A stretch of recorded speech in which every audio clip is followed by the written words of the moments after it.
How to withdraw money on Bybit. Hello everybody, welcome back to my channel. This is me Bipin Bisnath, and today I'll guide you on how you can easily withdraw money on Bybit.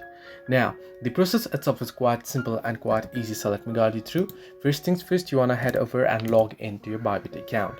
Now I'll just open up the Bybit application here on my phone. Once here, you want to head over to your wallet tab. Now if you're on the application, you can see the wallet tab or the assets tab at the bottom right corner of your screen there. So you want to tap on it. Once you tap on it here, you can see the withdraw option. So you can tap on withdraw. Once you tap on withdraw, now you'll have to set up the Google 2FA authentication. I haven't done so I'll just be guiding you through. Once you set it up, you want to choose the currency you want to withdraw.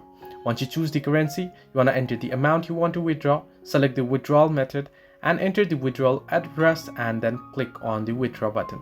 So this way you can easily withdraw money on Bybit. Hope this helped you. Do like and subscribe, and do not forget to leave a comment down below if you have any further issues.